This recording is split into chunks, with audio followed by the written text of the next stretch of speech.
Boa noite a todos. Sejam muito bem-vindos mais uma vez à nossa jornada de estudos, essa viagem ao eu profundo.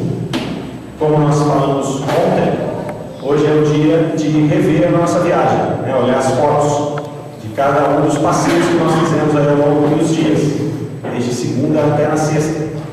Então nós vamos ter aqui inicialmente uma apresentação do Coral Sol Maior e depois nós teremos uma mesa redonda com os integrantes dos grupos da semana. Então aí cada integrante irá fazer um pequeno comentário a respeito do trabalho que foi realizado no seu grupo e depois nós vamos abrir para perguntas para que vocês possam conversar com a gente e trocar ideias sobre o que nós estudamos. Okay? O Daniel vai fazer a prece para nós aqui, para a gente já passar para o coral posteriormente. Agradecemos a Deus, a Jesus, por mais essa oportunidade de estar aqui nessa casa de luz, de amor. Agradecer a espiritualidade amiga, pelo amparo a todos os amigos que estiveram passando para nós, nos estudos, para que possamos e tivemos o conhecimento, adquirimos muitos elementos importantes para a nossa jornada do dia a dia, para a nossa caminhada. Amado Mestre Jesus, agradecemos por tudo, hoje e sempre, que assim seja. Coral, à vontade. Boa noite a todos. Nós vamos cantar 3 músicas sob a regência da Osana Janaína de Oliveira. As músicas são Quem, de João Cabete, Mensagem Esquecida, de César Tucci, e Acima de Tudo Amor, composição e arranjo de Osana Janaína de Oliveira. Todos estão no nosso CD. Quem quiser adquirir, ainda temos para vender.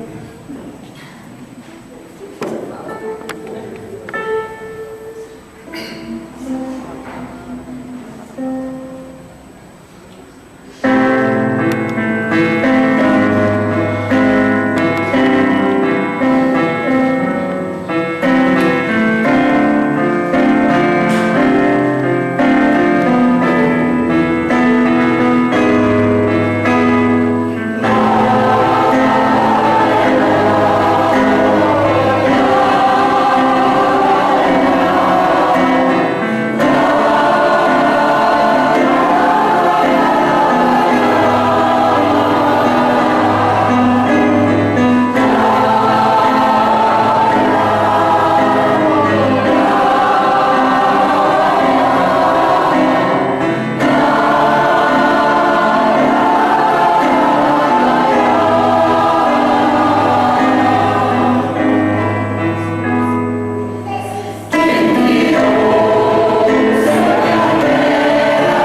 Perguntou o doutor da lei sobre o maior mandamento.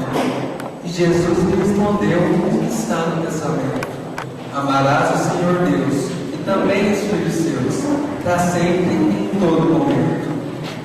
Faça também para os outros todo o bem que gostaria que fizessem para si, nas ações do dia a dia. Com a lealdade da vida, a pessoa é querida e o amor se irradia. Eis o que Jesus nos disse na parábola contada: que possamos nos agir sem fazer capaciar. Se o perdão é concedido, seja tão oferecido para que a alma seja amada. Para mudar o quanto é tempo, eis o convite da hora: amar, pois, o nosso próximo, como nós também agora, saindo então do egoísmo, mas entrando no altruísmo, com amor na grande aurora.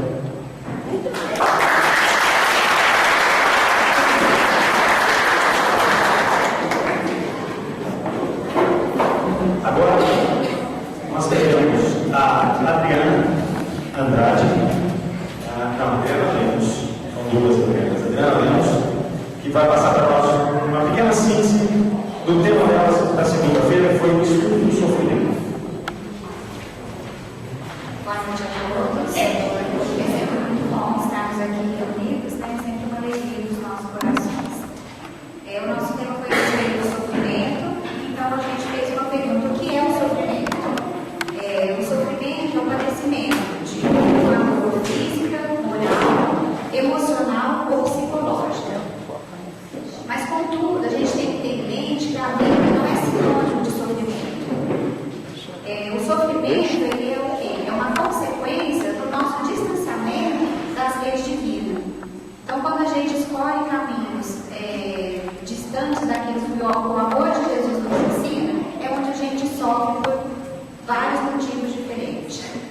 E a dor, o problema, as dificuldades, elas vão bater em todas as portas, elas vão atingir a todos nós, sem exceção. Só que o quanto iremos sofrer e como iremos sofrer, isso é que depende de cada ser.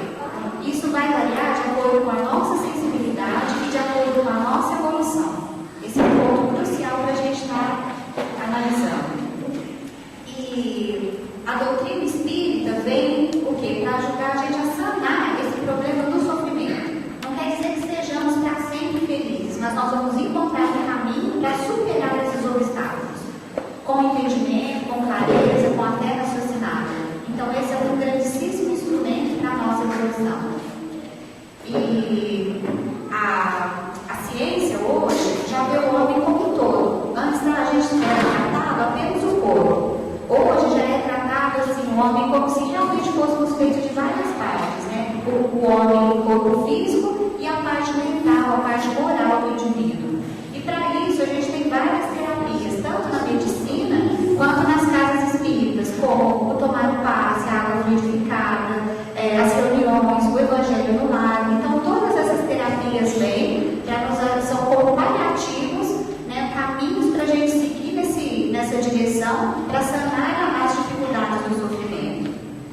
Mas, contudo, o indivíduo precisa querer essa mudança. Esse é o principal fato, porque eu posso ter todos esses subsídios, todo esse conhecimento, mas se eu, como ser humano, como indivíduo, não quiser, essa mudança, essa transformação desse período de sofrimento também não vai acontecer na minha vida. E então a vontade do ser humano, o pensamento positivo, a fé em Deus, o ato da oração, são ferramentas fundamentais para você dar um primeiro passo para sair desse processo intenso que a gente muitas vezes passa ao longo das nossas vidas. E com isso se faz necessário também o que? A gente exercitar o perdão. Lembrando que o perdão, ele não é apenas eu esquecer a ofensa que o outro me fez. Ele é também eu não querer desejar o mal para o outro e nem desejar que o outro sofra por ter me causado algum dano nessa ou em outras existências. Então isso é a atitude do perdão. E falando nisso, né, resumindo tudo, o principal, gente, a gente pode ter todos esses paliativos: o pensamento positivo, a fé em Deus, a oração, cultivar o perdão, os tratamentos da ciência. Só que o principal remédio para tudo isso é o amor. E é o amor, não só aquele amor, esse nome mas o amor sublime que Jesus nos ensinou. É aquele amor que ele é capaz de fazer a gente tirar forças mesmo diante da maior dificuldade. É aquele amor capaz de perdoar o outro mesmo com o coração muito ferido. É aquele amor que mesmo a gente sabendo que nós não temos todas as condições, a gente tem vontade de ajudar o outro, para a gente ser um pouco melhor e tornar o mundo um pouco melhor, porque nós somos seres imortais. Então esse é o caminho, a gente cultivar o amor. Obrigado, Adriana. Agora, na sexta-feira, nós tivemos conflitos existenciais. Quem vai falar um pouco sobre isso é a Adriana, agora na verdade.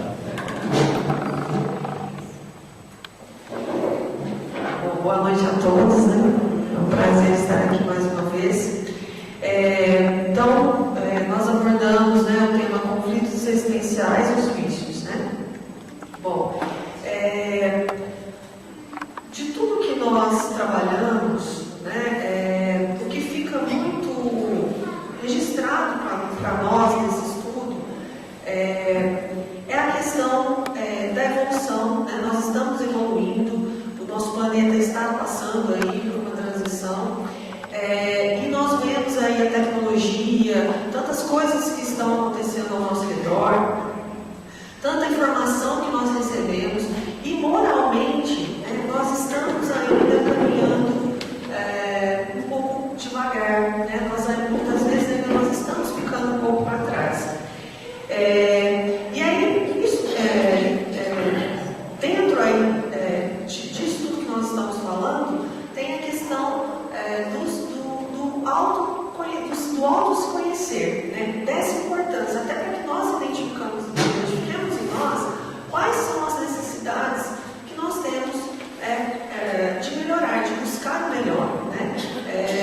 E aí surge então os vícios, né, os conflitos que todos nós trazemos em maior ou menor grau, e a necessidade de trabalhar. Então, durante o estudo nós trabalhamos a preguiça, né? Nós abordamos a questão da preguiça, né? Da drogadição, que talvez seja aí um dos vícios, né, que hoje bate aí com muita força, né, as portas das nossas famílias, dos nossos amigos, né? A questão do vazio existencial também foi abordada. E as terapias, né, que está aí ao alcance de todos nós, para que nós e aqueles, né, a quem nós amamos possamos trabalhar esses conflitos e esses vícios. Então nós falamos da ação, né, que é necessário que o ser ele queira estar numa situação diferente, né? Nós falamos da vontade e disciplina, né? Nós temos que trabalhar a nossa vontade, a nossa disciplina. É importante que nós estabelecemos, que nós busquemos metas, né? Mas que nós sejamos persistentes nessas metas, né? Porque muitas vezes nós estabelecemos algo que nós queremos mudar e nós desistimos no primeiro obstáculo que nós encontramos. Nós também falamos da questão das terapias que estão ao alcance de todos nós, né? Que é a prece, né? A questão das leituras edificantes, né? A questão da educação moral através do exemplo, né? Não é à toa que Jesus ele trabalhou conosco através do exemplo, né? Porque é o único caminho que de fato educa, né? Não adianta você falar para o outro fazer e você demonstrar diferente. Nós trabalhamos também, e esse é um ponto assim, que ficou, eu acho que muito importante, né, muito evidente a importância de a gente trabalhar isso nas nossas vidas, que é a questão da prevenção, desde a infância, né? Foi muito forte isso. Os livros da Joana, que nós estudamos, ele traz muito isso, né? A questão da criança, né? Como que nós estamos trabalhando isso nas nossas crianças, né? Nós discutimos também a questão da felicidade. Muitas vezes a gente fala assim para as nossas crianças: o importante é ser feliz, né? Muitas vezes a gente fala isso: eu quero que você seja feliz, o importante é ser feliz. E aí chega lá na adolescência e ele não é feliz, né? Porque a namoradinha que ele quer não quer, né? Ele é um adolescente desengonçado, e aí começam os conflitos que antes na infância não existiam. Por quê? Porque nós falamos para ele que o importante é ser feliz. importante não é ser feliz. O importante é que você tenha estrutura emocional para passar por tudo que você tiver que passar, compreender e absorver, né, de forma a te trazer um ensino que você possa vivenciar algo, né, de bom e de melhor e que te faça crescer. Né? Então essa questão da criança ficou muito forte para nós. E também, como a Adriana falou, a questão do amor enquanto terapia. Né? E a Joana fala, né, que essa é a melhor prevenção de todas. Né? E esse é o melhor antídoto para tudo. A questão do amor, que nós precisamos desenvolver, né? Que nós precisamos trabalhar em nós. E isso é algo que depende do nosso esforço, da nossa vontade. Nós precisamos querer. E a partir do momento que nós percebemos que amar não é difícil, né? Ela coloca isso muito claro, assim, que amar não é difícil. Né? Isso vai tornar, vai trazer para nós uma leveza maior e nos dispormos a amar, nos dispormos a buscar, né, esse amor, começando por nós mesmos, né, o auto-amor, a necessidade de auto-se-amar. Né? Quem não se ama, não ama o outro e não ama a Deus. Né? Então, ficou isso de importante. Assim. Esses foram os tópicos que foram abordados no nosso tema. O Otávio agora vai nos brindar com mais uma pérola do Antônio.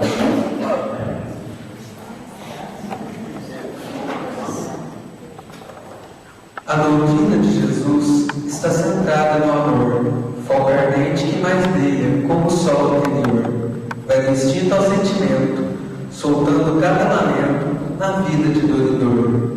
Viajando pelas vidas, sendo um aprendiz constante, o homem segue progredindo para amor a cada instante. Da matéria se liberta, e encontrando a porta aberta, o espírito é triunfante. Na roda do sentimento, que nobrece o novo ser, tudo vai colaborando para um belo amanhecer. O amor é reconhecido, o futuro é garantido e a paz irá florescer.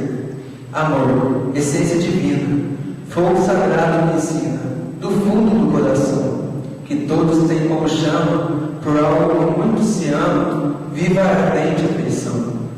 Amor, germe natural, por Deus dado como aval, não pode ser sufocado, por quem se julga infeliz, sendo apenas aprendiz, um dia será tocado.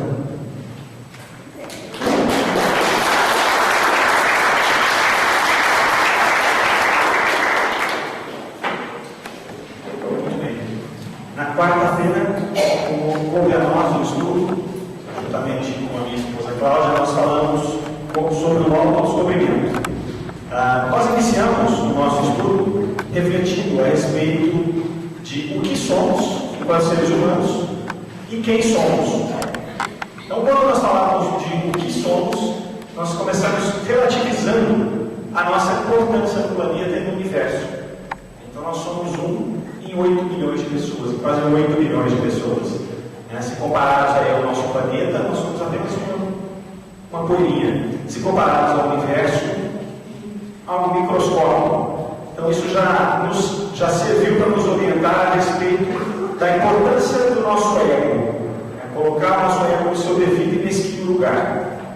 Nós muitas vezes nos achamos muito importantes e muito grandes. É óbvio que para nós, no nosso ciclo familiar, não somos realmente muito importantes. Mas quando você se afasta um pouco, você vê que você é apenas algo microscópico, é um projeto de Deus para a plenitude, mas de um tamanho muito relativo. Aí quem somos? Essa é a outra pergunta. Nós somos um amontoado de experiências, de vivências, que nós tivemos ao longo da nossa existência, desde o nosso processo de criação, lá como espíritos simples e ignorantes, galgando todos os patamares da nossa evolução, sendo ainda ali como o princípio espiritual, passando ali pelos 3 reinos, adquirindo a sensibilidade, o instinto, depois a razão, chegando até o momento de hoje, onde nós temos que privilegiar a intuição, para que, privilegiando essa intuição, a gente possa fazer uma interação maior com a mente cósmica, com Deus, com o nosso Criador, e aí dar sequência no nosso processo evolutivo. E aí é que entra o autodescobrimento nesse momento. Porque nesse conjunto de experiências que nós adquirimos ao longo desses milênios todos, que a gente vem passando, reencarnando, morrendo, nós tivemos uma absorção dessas experiências sempre de fora para dentro. Então é aquilo que a gente sente de fora e grava em nós internamente. O autodescobrimento faz com que a gente mergulhe dentro desse ser que nós nos formamos e que a gente comece a ver o que é que foi que nós registramos dentro de nós. E ali nós temos erros e acertos. E são através desses erros e acertos que nós vamos evoluindo. Quando erramos, temos a oportunidade de reparar. E quando acertamos, evoluímos mais um passinho. Então é olhar esses erros e acertos. E aí nós mencionamos uma coisa importante nesse processo de autodescobrimento, que é a responsabilidade. Então nós entramos dois tipos de responsabilidade que nós normalmente temos quando nós olhamos para nós. Principalmente quando nós olhamos para os nossos erros, para aquilo que a gente precisa de melhorar. Nós temos a primeira, que é aquela responsabilidade deferida. A gente usou o termo terceirizada. Então você olha um ato seu, falho, que precisa de correção, e muitas vezes diz, não, mas isso não está tão errado, porque isso aqui condiz com a cultura de onde eu estou vivendo, isso aqui condiz com a lei, isso aqui condiz com alguma subordinação que eu tenha. Então a gente tenta se isentar da culpa. E ao se isentar da culpa, deixa de ver o erro como um erro, passa a entendê-lo como um pseudo-acerto e a gente não faz nada para mudar. Então esse é o primeiro ponto. O outro tipo de responsabilidade é aquela responsabilidade já de um ser psicologicamente amadurecido, que é aquele que vai ver o erro e não vai mais cometer esse tipo de erro, não obstante a lei ou os costumes ou a cultura. Nós até citamos um exemplo de criminosos de guerra. É muito comum você ouvir entrevistas de criminosos de guerra. Agora diz, olha, eu era armado, eu fiz isso porque eu tinha que seguir ordens. Ok, mas se eu estou numa guerra, é inevitável que eu vá tentar contra a vida de alguém.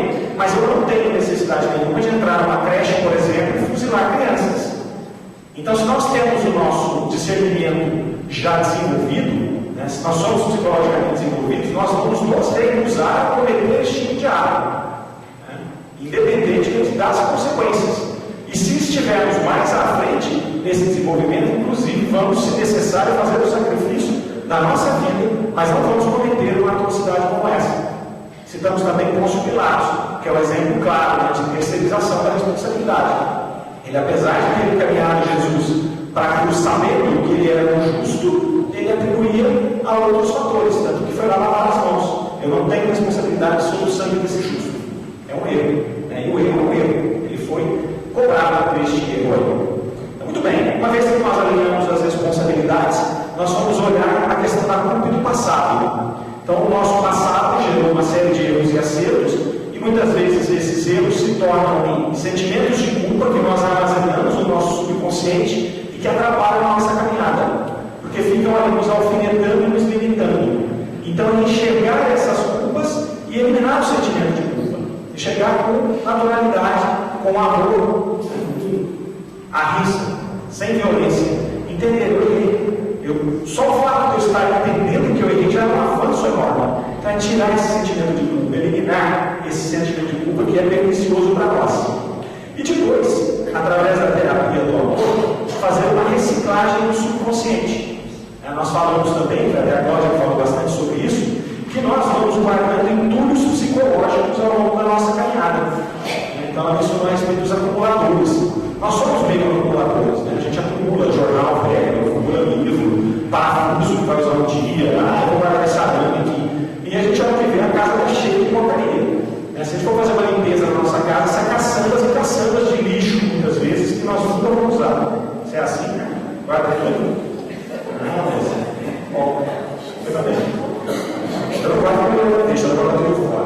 Mas nós fazemos isso também no nosso subconsciente. A gente vai guardando esses entulhos que a gente não resolve. Então, através dessa terapia do amor que Joana de Ângeles propõe, a gente vai vasculhar esses porões, e através de algum roteiro que ela coloca ali, para que a gente possa ir trabalhando passo a passo, nós vamos fazer essa limpeza psicológica. Então, a base do nosso estudo foi esse daí. Muito bem, aí Aí chegamos na quinta-feira. Quinta-feira nós tivemos o estudo das parábolas sob uma visão psicológica. Quem nos brindou com isso aqui foi a Marlene, o Adolfo e a Renata. A Marlene está aqui para falar um pouco sobre isso.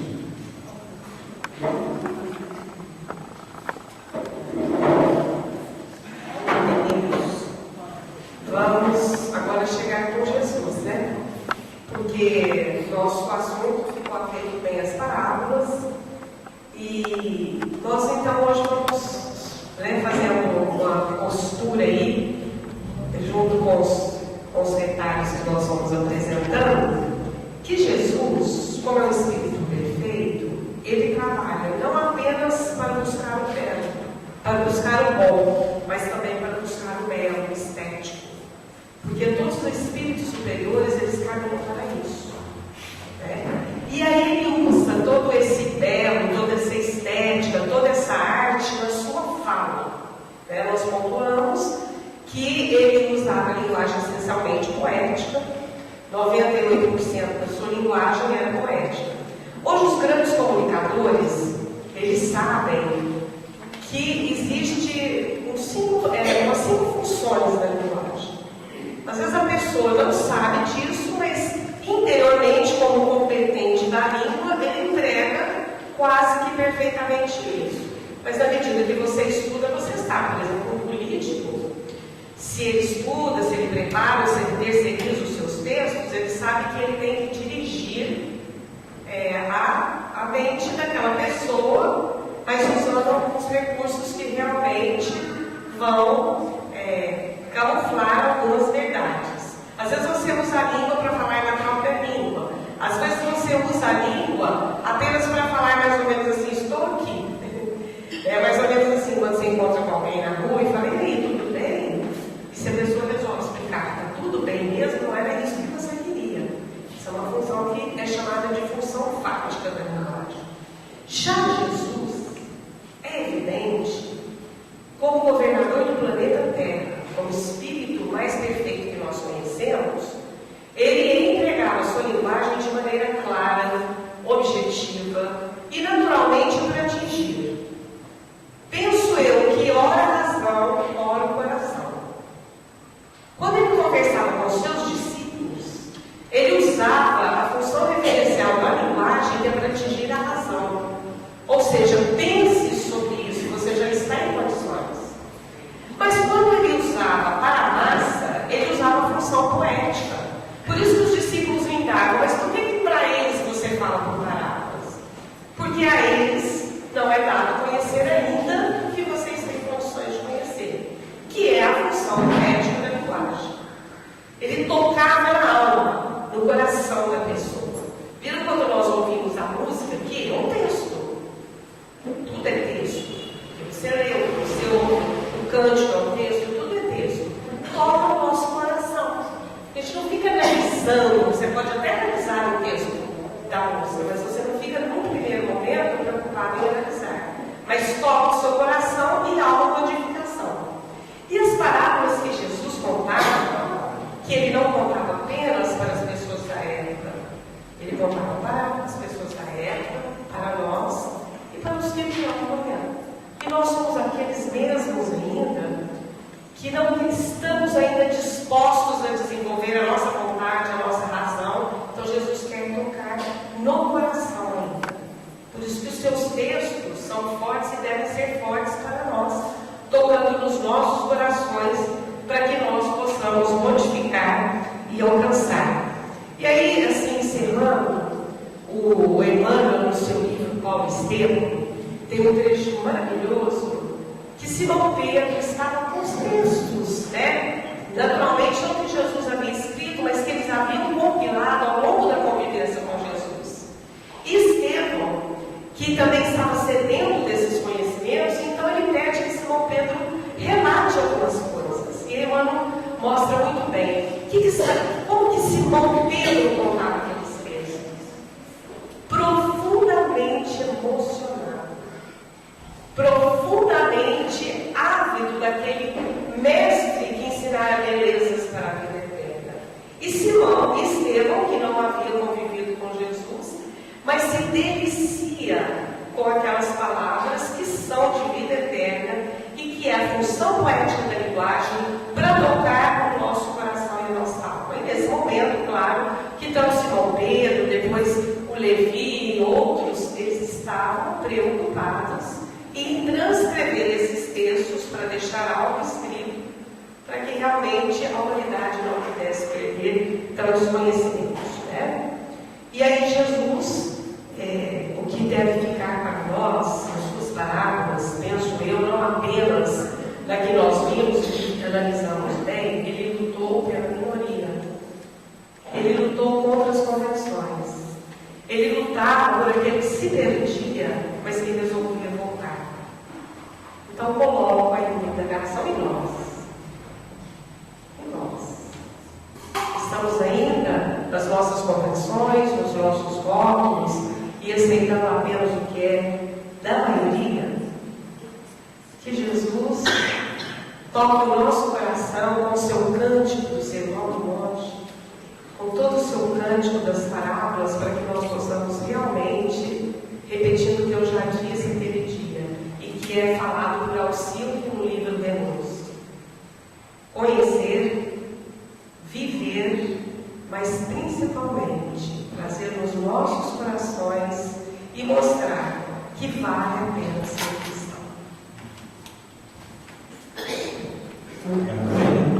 Depois nós chegamos na sexta-feira, no último estudo da semana, com parábolas também, porém ali com uma análise terapêutica. Quem trouxe para nós o estudo foi a Andréia, a Silvia e a Rosa. A Andréia está aqui para representar o grupo hoje.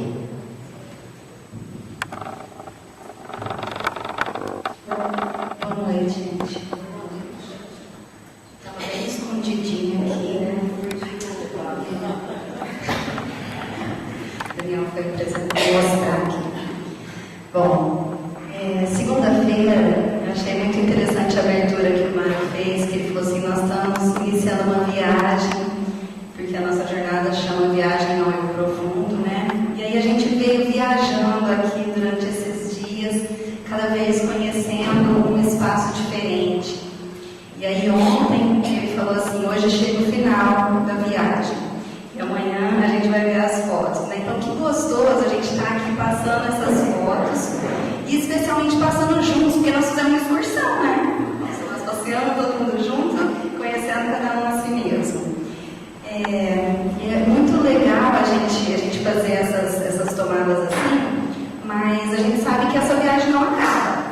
A viagem começou segunda-feira, mas como também o Mário falou que adora fazer viagem, eu também adoro fazer viagem, e eu penso que viagem é assim: a gente faz uma e a gente fica com vontade de fazer outras, né? E essa viagem, eu penso que principalmente, porque quando a gente começa a se conhecer, a gente não quer mais parar.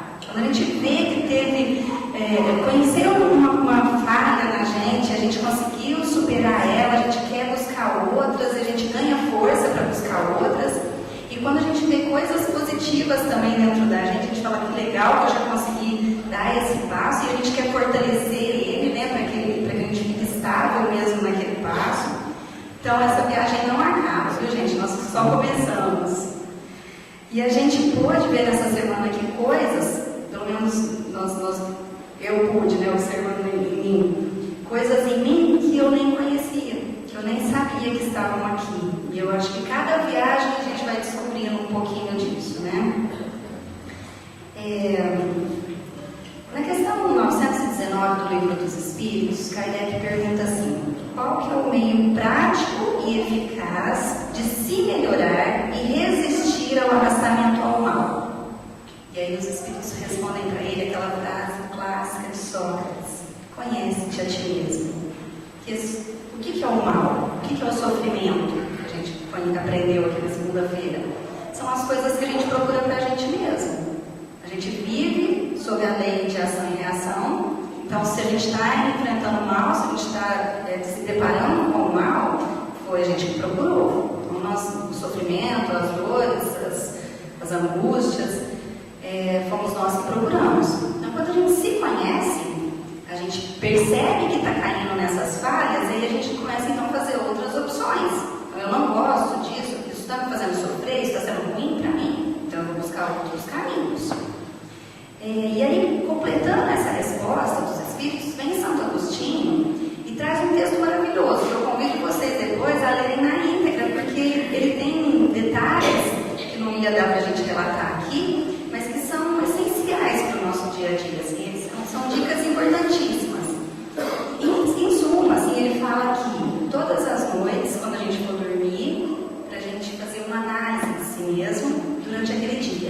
hoje, o que eu fiz de bom ou de ruim? E as respostas que virão desses questionamentos, eles vão calar na nossa alma, ou como um alívio para a nossa consciência, se a gente fez tudo bem, né, fez coisas certas, ou então eles vão nos dar o alerta de que, eu fiz uma coisa errada e preciso corrigir.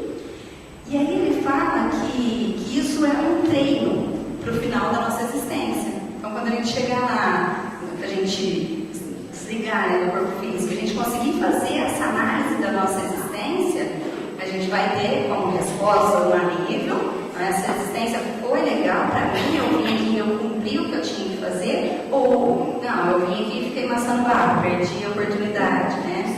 Então a gente vai treinando todos os dias, a gente deve, né? Ele sugere que a gente faça isso. A gente vai treinando todos os dias para que no final da existência a gente consiga fazer essa análise da nossa existência.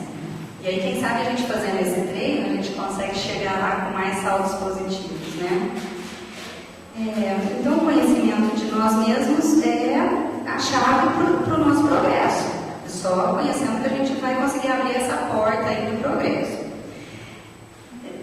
Não coincidentemente, né, na sintonia aqui que a Mariana lembramos de Paulo de Tarso, que ele, por que ele conseguiu fazer o salto quântico? Porque ele se conhecia. Ele sabia onde ele tinha que mexer. Porque se a gente não souber, não tem como mexer. Então ele é um exemplo de pessoa que deu um salto porque ele se conhecia. É só assim que ele conseguiu. E é nos conhecendo que a gente aprende a fazer melhores escolhas entre as portas largas e as estreitas que a vida nos oferece. É assim que a gente aprende a valorizar os talentos que Deus põe nas nossas mãos como ferramentas para o nosso progresso. E é assim que a gente enfrenta os nossos desafetos, uma forma de conciliar com os nossos adversários, que podem ser externos ou internos, e os internos nós percebemos aqui que são os maiores, né? A gente fica provocando aí os externos. Essa foi então a análise terapêutica que a gente fez das parábolas de Jesus. A gente percebeu que a gente tem alavancas que nos ajudam. Então, temos a vontade, temos motivação, temos os esforços, e a fé é a maior alavanca. Então, baseado na oração, na segurança que a gente tem nos ensinamentos da doutrina, é a nossa maior alavanca. Nós somos filhos amados de Deus, por isso a gente tem a centelha do amor, e por isso que tudo que a gente aprendeu aqui fecha o amor. Por isso que a noite de hoje, o tema de hoje, né, o amor como passaporte para a nossa libertação. Tudo isso que a gente aprendeu culmina no amor.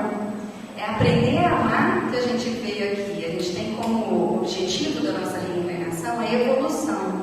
E o sentimento maior é o amor. Então, quando a gente consegue trabalhar isso, a gente chega na evolução, né? Aí, eu vou pegar um outro termo aqui que o Mário usou. Ele falou do universo. E eu lembrei de uma palestra que eu assisti uma vez que a pessoa fala assim, nós somos o universo. Nós fazemos parte do universo. Se a gente pegar a palavra universo e dividir ela, uma, verso, canção, nós fazemos parte dessa canção. Pega o seu microfone e cante. Diz que nós cantamos assim desde tudo. Muito bem. Bom, agora nós gostaríamos de ouvir de vocês as perguntas, os questionamentos, os comentários, para que a gente possa dar continuidade aqui ao nosso estudo, fechando todos os temas. Então, quem gostaria de passar? Não vamos nada. Por favor. Precisa ser microfone. Não.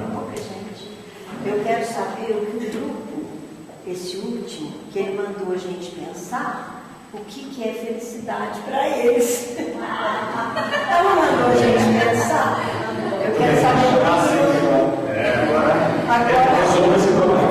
Resolva aí, porque lá em casa, cada um das portas virou uma briga. Ixi, hoje não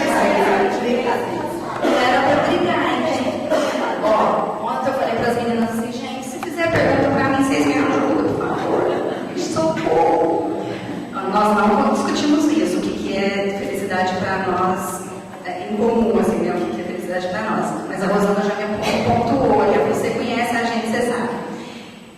não sei, assim, né? Mas eu penso que felicidade para nós é ver as pessoas com quem a gente convive feliz, perceber que a gente está seguindo o caminho certo. É isso, meninas. Completamente. Me socorre certo. Viver, né? Eu acho assim, quando você falou para a gente pensar, eu pensei, felicidade é viver, a gente poder estar aqui. Essa é a felicidade. Sabe lá onde é que a gente está? Então está aqui, dentro do Criador, uma hora dessa, é felicidade. Eu estou lembrando aqui do que eu citei também ontem, né? Que o Divaldo falou assim, ó, com certeza essa é a minha melhor encarnação. Então, que bom a gente poder estar melhorando, né? Conhecer a doutrina, ter esse conforto da doutrina. Esse conceito de felicidade, né, ele é muito bom. Se a gente for perguntar para cada um que pensou ontem, cada um vai ter um pensamento diferente. É briga mesmo. É briga mesmo. Porque depende muito do momento em que nós estamos, né? O momento em que nós estamos vivendo. Com certeza, Nara, se você fizesse essa mesma pergunta para você 20 anos atrás, a resposta seria totalmente diferente. Né? Se nós fizermos daqui 10 anos, ela vai ser outra. E tem que ser assim mesmo, porque dependendo do momento em que nós estamos buscando um objetivo. Passou aquela fase, a gente vai buscar outra. Eu tenho 3 filhos pequenos, relativamente. Né? O Lucas, que já está na faculdade, o Saulo está com 15 anos, naquela idade que requer muita atenção, e o João está com 10, quase um bebê. Então, quando ela falou que é felicidade para mim, eu falei, a minha família em segurança. Isso é felicidade para mim, né? Que é o meu bem mais precioso hoje, são os meus 3 filhos.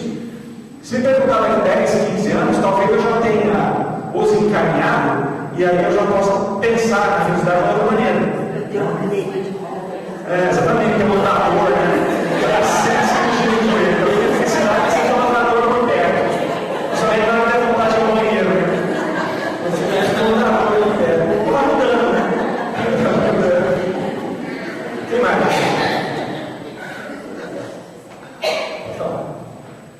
A Marlene falou sobre a postura de Jesus de defender as minorias, de lutar por alguns garrados e tal. Eu queria saber o que vocês pensam sobre o atual momento que a gente vive de intolerância, independente da opinião, mas qual postura que a gente deve se apresentar em relação ao amor ao intolerante, digamos assim.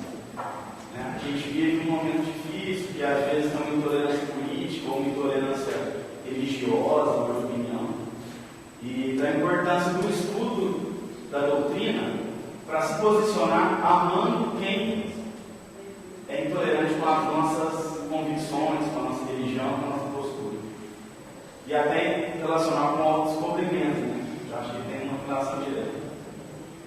Amém? Ei, Kaiser, você é engraçado. Quem mandou tocar, né? Bom, eu acredito assim, que realmente isso é difícil, né? Mas é um aprendizado, é um convite para as nossas reflexões sempre, para sermos verdadeiros cristãos. Veja bem, Jesus, ele se expunha. Ele se expunha, ele se posicionava, né? E ao mesmo tempo ele abraçava a todos.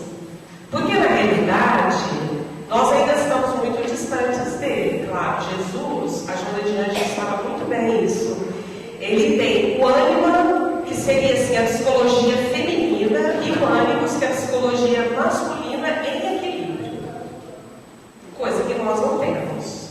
Independente do gênero, né? Às vezes a gente expõe mais o ânima, que é aquele lado feminino, manhãozinho, que passa a mão na cabeça, ou ânimos, que às vezes é a exaltação, a agressividade. Então, se nós formos recordar Jesus, ele se posicionava, ele chamava os fariseus de hipócritas, ele acolhia o outro caído, ele se posicionou diante da prostituta e se mostrou tão bem para aqueles homens que ela não era prostituta sozinha, que eles também eram, né? Mas ele fazia isso com muito carinho. Ele não se exaltava.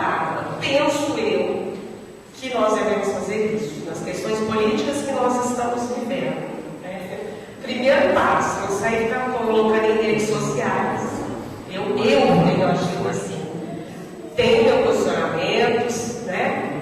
Mas eu acho que não dá para eu brigar com meu irmão, porque ele pensa diferente de mim, ou porque eu penso diferente dele, por conta de pessoas que estão em desequilíbrio. E por que eu vou entrar nessa roda? E aí a gente poderia ver uma outra série de minorias, né? Mas eu acho que o nosso norte é sempre assim. O que um cristão deve fazer? Deus, o que é de Deus, né? Não sei se eu... E que nós somos os primeiros intolerantes, se a gente for ver isso. Por que eu não tolero o outro? Porque eu também sou intolerante. Então, esse convite que me caiu bem nesse último texto até que nós estudamos da Joana de Anjos, que ela fala sobre Jesus, é no livro Jesus, a Psicologia Profunda, é buscar o equilíbrio do ânimos e do ânimo. Eu tenho que ter o posicionamento masculino de me posicionar frente a algumas coisas, mas o posicionamento do ânimo feminino de ter a ternura e o carinho, e saber que cada um tem o seu momento, e que eu também tenho. Não sei se eu te respondi, mas eu penso assim. O microfone volta para minha mão, não aguento. Ninguém perguntou nada. Sabe, isso é interessante. A Marlene falou das redes sociais, e é muito fácil a gente falar que o outro é intolerante. Mas comigo aconteceu uma coisa engraçada. No auge desse processo que a gente está vivendo político aí, eu tenho também meus posicionamentos, e muitas vezes eu exponho esses posicionamentos. E eu tenho um grande amigo de infância, um irmão meu, considero demais, até assim, eu acredito que ele está alguns passos na minha frente, espiritualmente falando, uma pessoa muito iluminada, mas que tem uma visão política diferente da minha. Eu me peguei no Facebook brigando com ele. Ele punha um post, eu punha outro logo atrás.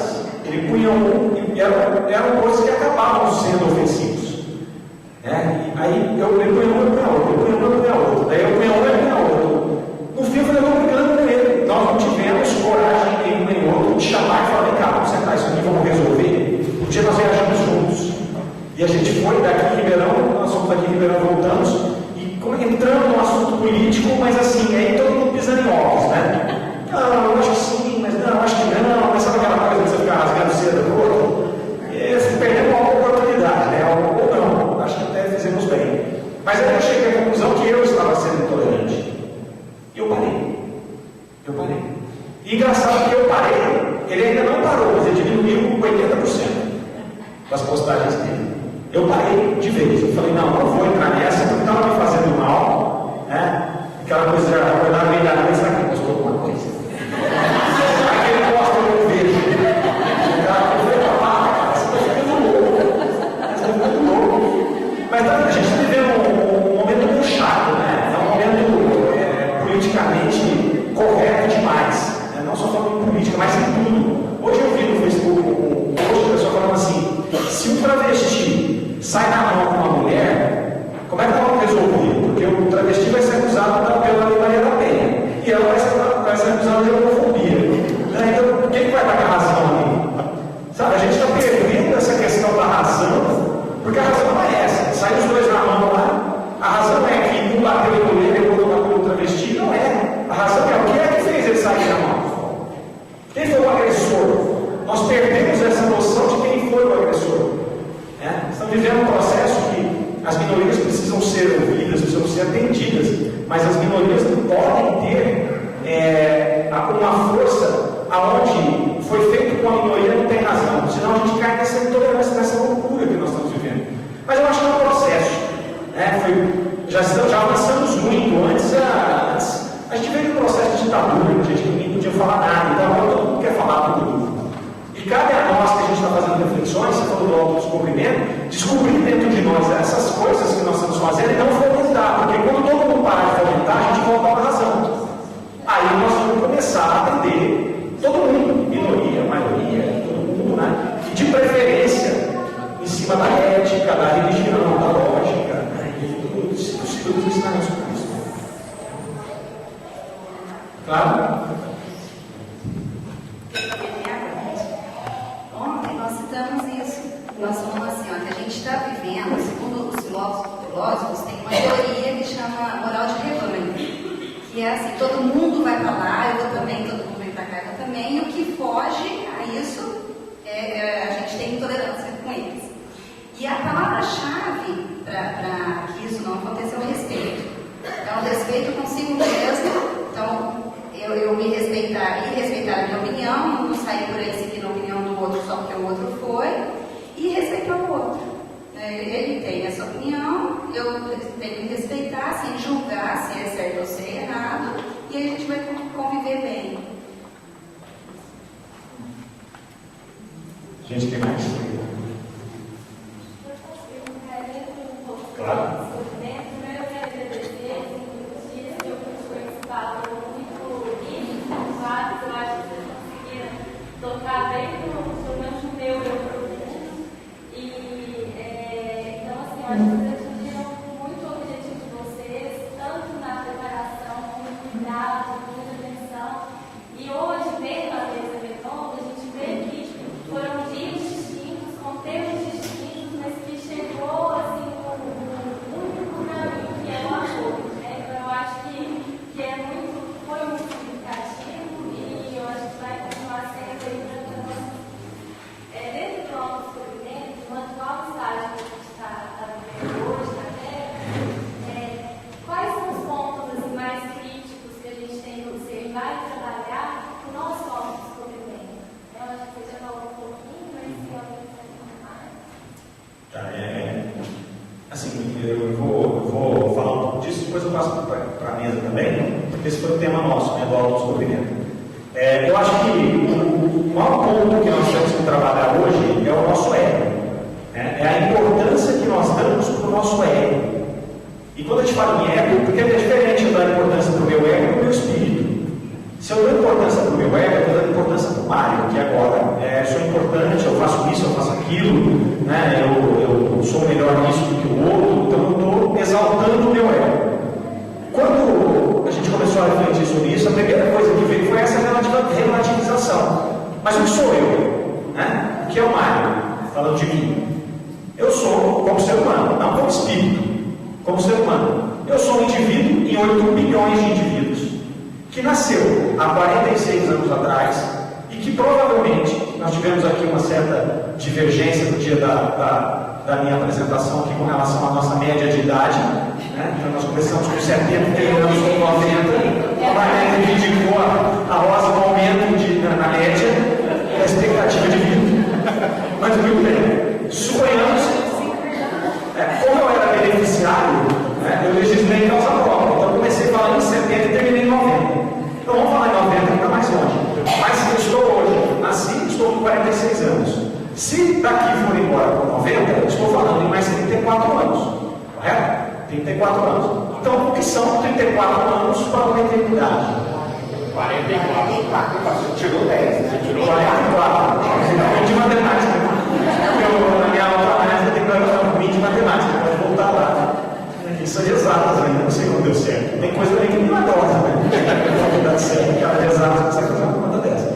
Mas o que acontece é assim. Esse é o primeiro ponto que eu acho mais importante. Tanto que todas as culturas orientais, o hinduísmo, tudo ali, o budismo, falam muito sobre isso. É o tempo inteiro falando do ego. É o tempo inteiro falando do ego. E na doutrina espírita, quando se pergunta dos vícios quais é o pior, né, os espíritos respondem: é o egoísmo. Dos vícios é o mais radical. O que é o egoísmo? É a gente exaltar o nosso ego. Porque quando eu exalto o meu ego, eu quero tudo para mim. Eu sou o melhor, eu quero o meu benefício, muitas vezes em detrimento do outro. Eu me justifico, porque se eu me conscientizo que eu sou o melhor, eu me justifico sobre os demais, sobre os meus atos.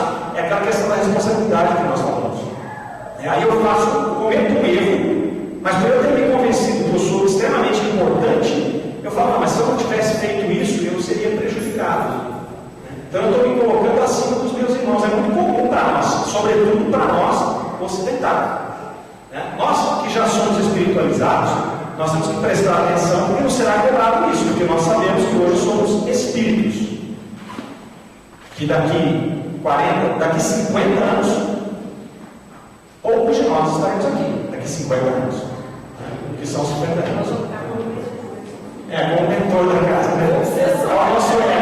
Olha o nosso ego. Fala, não, aqui como mentor da casa, mas nós sitiando todo mundo aqui. Está falhando. Pessoal, alguém gostaria de falar? Então, assim, eu acho que é o ponto mais importante. Eu acho que é o nosso ego. Porque dali para baixo a gente vai encontrar todas os outros pontos no nosso mergulho ali. E se a gente tirar essa roupagem do ego, a gente já vai estar ali caminho andado para poder entender pelo menos o restante que a gente tem que corrigir. Mais alguma, pessoal? Quem mais gostaria de? Posso fazer uma perguntinha? Pois não? Bem direcionada a Silvia. A Silvia deu uma aula aqui naquele centro dela, né? Que é o gelo lá, tal, exemplo. Mostrou profundidade dos arquivos mortos, né? Que pode, a sociedade. Eu queria perguntar para ela o seguinte: se um arquivo daquele vem, né, a profundidade, torna a reviver, qual o caminho a seguir? Ou faço uma segunda pergunta.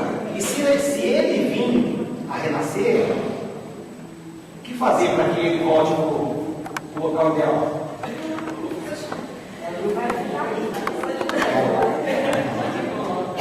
Bom, nós falamos daquela estrutura do iceberg. Quem não estava aqui, vamos lembrar, o iceberg, ele mostra só a pontinha dele, o gelo em cima do mar. A grande maioria dele está imersa no mar. Então a gente faz uma analogia, que é aquela parte que está aparente ao consciente, que é o que a gente vive, que é o nosso cotidiano, e o resto todo é o inconsciente. No inconsciente a gente guarda esses arquivos que são reprimidos mesmo.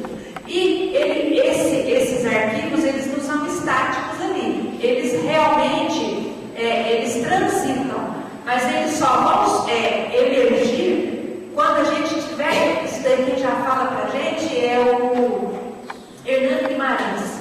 Ele fala que essa energia que está ali no inconsciente, quando ela consegue emergir, é porque a gente já tem condição de elaborar ela.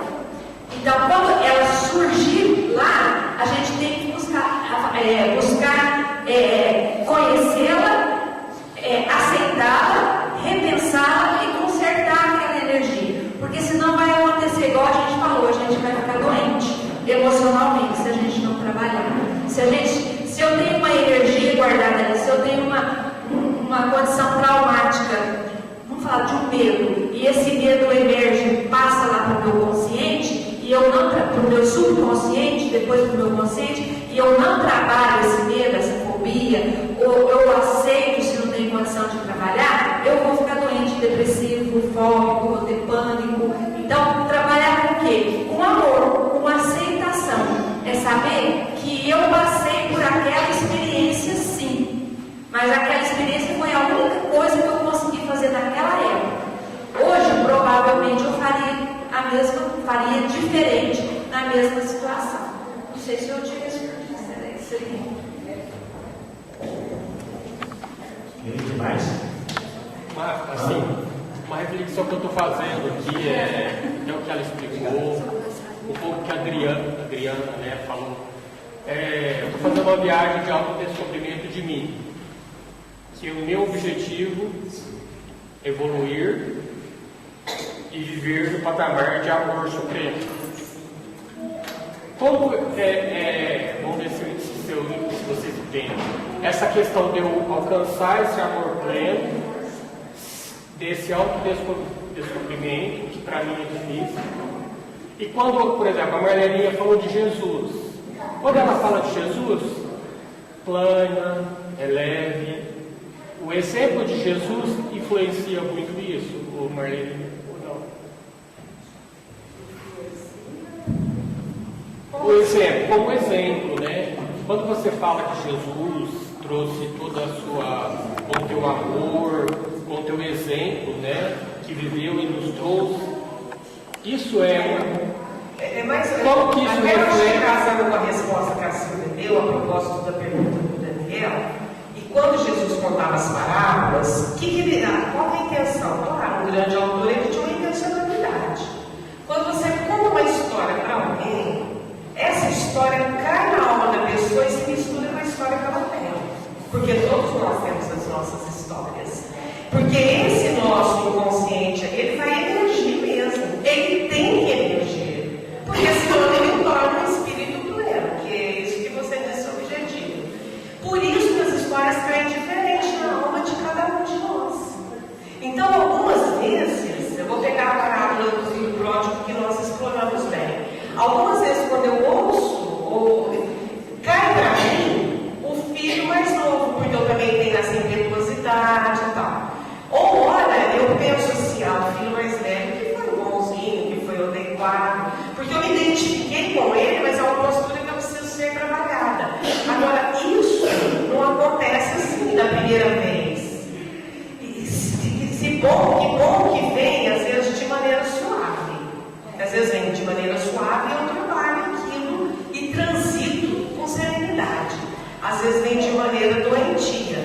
Então, a depressão. Esses dias mesmo eu atendi uma pessoa que no atendimento fraterno, ela dizia de um desequilíbrio que ela teve e que por conta de um incidente até de uma pessoa que ela tem afinidade e tal. Não sabe o que, nem ela, nem eu, mas o que eu penso? Aconteceu algo que mexeu na intimidade dela, aquilo que estava lá no refolho da sua alma, emergiu, ela não está sabendo trabalhar porque não é fácil, eu também não saberia, o outro não saberia, aí adoece, vem a depressão. O que é que faz a depressão? Você vai buscar os recursos, sejam eles terapêuticos na área de saúde, ou médico, ou mesmo a terapia espiritual, aí você vai ter a chance de trabalhar. Isso é um processo extremamente lento, né? Mas eu acho que é assim que funciona. E quando Jesus contava as parábolas, ele era, por isso que Jesus é terapeuta. Por isso que ele é terapeuta. E por isso que eu tenho que ler a parábola tentando buscar em mim aquela dificuldade. Né? Jesus, não sei se eu te respondi. É complicado, né? Pode. Eu quero perguntar para a Adriana. Pode. Duas Adriana Lemos. É a questão do sofrimento. Por exemplo, a pessoa que está passando por uma doença muito insidiosa, uma doença muito grave, e aí ela está sofrendo, mas ela quer mostrar para todo mundo que ela está feliz. Eu já vi casos assim, sabe? Eu sou com câncer, por exemplo, muito grave. Não, eu não tenho nada, não. Eu imagino, eu estou super bem. Isso está mal. Como é que vão encarar esse sofrimento ou essa atitude? Já que elas estudaram sofrimento, né? Elas, né? Pessoal, eu penso o seguinte, claro que cada situação depende da condição íntima de cada pessoa. Existe sim aquela situação que a pessoa está passando por um sofrimento intenso e ela, porque eu estou muito bem, porque eu não tenho problema nenhum, porque nada me atinge, e eu acho que ela pode agir de duas maneiras. Ou ela pode ter uma força interior muito grande, muito forte, e realmente ela vê aquilo como uma possibilidade de crescimento, uma possibilidade de transformação e querer ser exemplo para outra pessoa, ou ela pode estar agindo com hipocrisia também e querendo fugir da própria natureza de se analisar por que ela está passando naquela situação. Porque se ela fala do coração, que ela realmente está bem, que ela tem força, porque eu vejo assim, o sofrimento, quando a gente passa uma doença muito grave, um problema assim, você não precisa estar exatamente feliz com isso. Aí eu acho que o grande caminho é a gente aprender a passar aquele obstáculo. Porque a gente vê, por exemplo, minha avó, ela está bastante adiantada, vem há muitos anos com problemas, a situação só se agrava, o dia a dia dela não é feliz. Ela tem dificuldade para ir no banheiro, ela tem dificuldade para se alimentar, ela tem dificuldade para dormir. Como é que a gente vai querer uma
tem que ser do fundo do coração, não adianta ser da boca para fora. Então, se for apenas da boca para fora, será que aquela pessoa não está, vamos dizer assim, tapando o sol com a peneira? Não está querendo nem olhar para dentro de si, olhar ao redor e enfrentar realmente o que ela tem que passar e como ela deveria reagir com aquilo? Eu penso isso. O que mais? Vou aproveitar o hiato e vou fazer uma pergunta para a Adriana, a outra Adriana agora. A Adriana Andrade. Adriana, você falou sobre os conflitos existenciais. E aí você falou para nós, no final, o melhor lugar do mundo. O que esse melhor lugar do mundo tem com os conflitos? E onde é esse lugar?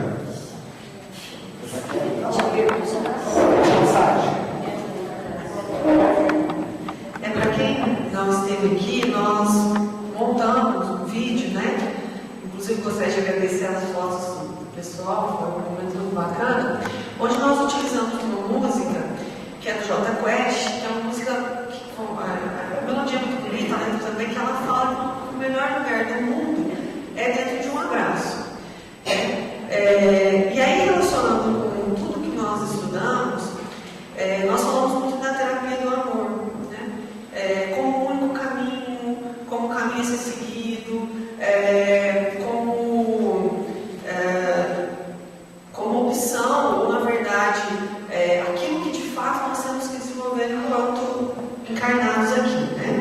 É aquilo que a gente tem que almejar. Então a gente relacionou que quando, por exemplo, a gente vê uma pessoa que está sofrendo, que a gente gosta, ou que a gente felicita um amigo que faz tempo que a gente não vê, o que a gente faz? Qual que é, na verdade, o gesto do ser humano, né? O primeiro gesto que a gente tem diante do outro, que demonstra o nosso afeto, o nosso carinho, o nosso amor, né? É o abraço. E aí a Joana, ela fala da questão do desenvolvimento do amor. Então ela fala assim, que nós, enquanto na evolução, né, o animal, ele vai lá e lambe, né, a cria, coloca, né, sobre o seu, afaga ela, e que na verdade isso depois vai se transformar no beijo, vai se transformar no abraço. Esse carinho trabalhado com o passar do tempo vai se tornar nesse gesto nosso. Então, por isso que nós relacionamos que o melhor lugar do mundo é dentro de um abraço. Porque é através do amor, né, através do carinho, através do afago, que os conflitos, que os vícios, né, eles se tornam mais leves para serem enfrentados. Tá? Então, realmente, eu acho que é um ponto alto mesmo da nossa semana, né? Porque ela colocou as fotos da gente ali, foi muito bonito. Com a música. Isso. O pessoal até me pediu ontem que nós disponibilizássemos os PowerPoints. Desculpa. Os PowerPoints como. Alguém pediu para ter DVD disso para eles verem. É que está tudo no YouTube, então é só a gente informar como é que eles acessam, né? Mas não é que tira? Eles tiram. Não tira não, fica lá. Música? Músicas tudo bem, Mas no PowerPoint o pessoal pediu, então a gente vai achar um jeito aí, Silvia, de disponibilizar. De fato, a semana foi espetacular, foi uma semana de muita reflexão. Os assuntos foram se encadeando realmente no momento em que o pessoal que organizou aqui a grade estava fazendo isso, tinha uma inspiração muito forte, porque os assuntos foram se encadeando e para chegar no momento final ali e se acumulando, né? Na verdade, essas experiências que nós vivemos ao longo da semana, elas foram se acumulando. Então hoje a gente tem tanta coisa para pensar, tanta coisa para rever. Eu quero rever depois no YouTube todas as apresentações, porque o volume é grande, a gente tem que digerir isso devagar, né? Bom, agora eu vou botar para apresentar aqui mais uma pérola do Antônio Carlos.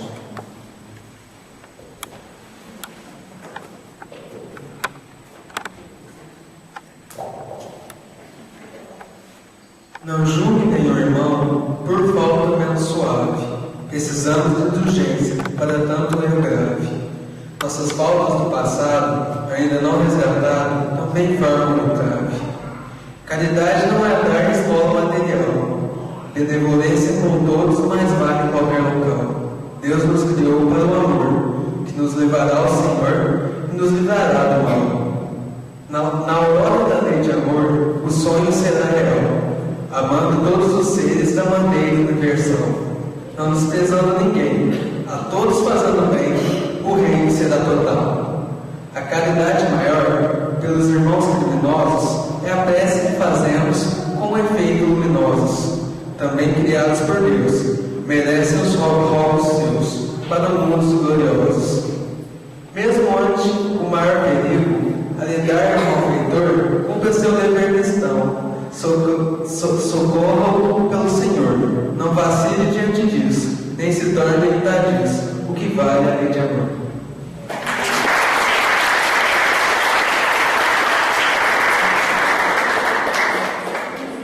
Bom, chegamos agora realmente ao final da viagem. Ontem nós falamos que o dia de hoje era aquele dia que nós iríamos fechar com as recordações. Eu acho que nós atingimos esse objetivo. Fica aquele gosto de quero mais, né? Mas a gente tem que voltar à nossa vida, né? Como a gente volta da viagem de férias, chegou lá que a gente fala, agora está na hora de voltar, foi muito bom, mas é hora de trabalhar, né? Então nós vivemos essas experiências ao longo da semana e agora a gente tem que pegar todo esse mosaico aí, pôr dentro de nós e ir curtindo aos poucos esses momentos dessa viagem que nós fizemos, né? Colocando em prática isso aí.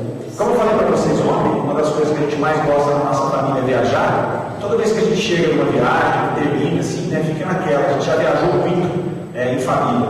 E aí a gente pergunta assim, qual foi a melhor viagem que nós já fizemos? E aí todo mundo responde assim, é a próxima. É a próxima. E sempre a próxima é melhor do que a anterior. Sempre. Não sei se a gente se condicionou assim. Essa foi maravilhosa porque a gente viajou muito e não pagou nada, né? Totalmente de graça. Totalmente de graça. E por que a próxima vai ser melhor? Porque a próxima nós vamos usar tudo o que a gente aprendeu nessa. Por que a gente, quando vai viajar mesmo, cada viagem a gente aproveita mais? Porque sempre nas viagens tem uma coisa ou outra que dá errado, uma perrenguinha que a gente passa aqui e ali. Na outra viagem eu já não passo. Se é um metrô que eu não sei como pegar, na outra vez eu já sei. Se eu sei que deu um probleminha porque o clima mudou, na outra eu já estou prevenido, já levo uma roupa. Assim vai ser com a gente. Quando a gente for viajar de novo no ano que vem, na nossa jornada, que aí com certeza nós vamos ser incluídos novamente no tema, na grade e tudo mais, nós vamos trazer dentro de nós toda a experiência dessa viagem que nós fizemos. E aí com certeza nós vamos fazer uma melhor viagem no ano que vem ainda. Se a gente for fazendo essas melhores viagens sempre e acumulando, nós vamos chegar lá na frente e vamos ver que nós temos um passo. Pode ter sido bem pequeno, mas nós temos um passo na nossa evolução. Não é? Então nós agradecemos a todos que aqui estiveram, todos que nos viram aí pela internet, né? E já convidamos vocês para o ano que vem, mais ou menos nessa mesma data de junho, né? Para que a gente possa contar com todos para mais uma jornada de estudos. E a gente vai encerrar da mesma forma que nós abrimos, né, com uma prece. Então vamos fechar os nossos olhos, vamos unir os nossos pensamentos, as nossas reflexões, e vamos elevá-los a Deus, nosso Criador, e a Jesus, o nosso Mestre. Vamos agradecer profundamente pelo amparo que tivemos ao longo dessa semana. Com certeza, tivemos um grupo muito forte de amigos espirituais conosco, conduzindo todo esse trabalho, nos preparando os expositores antes das apresentações, para que todos tivessem a firmeza, a clareza para passar os seus ensinamentos.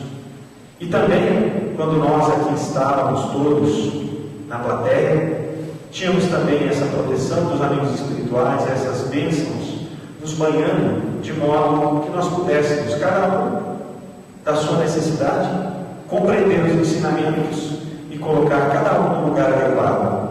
Agradecemos muito, Senhor, por essas bênçãos, que nós possamos nos tornar pessoas melhores para influenciar aqueles que caminham conosco. Esteja conosco agora e sempre, que assim seja. Então, muito obrigado, boa noite a todos.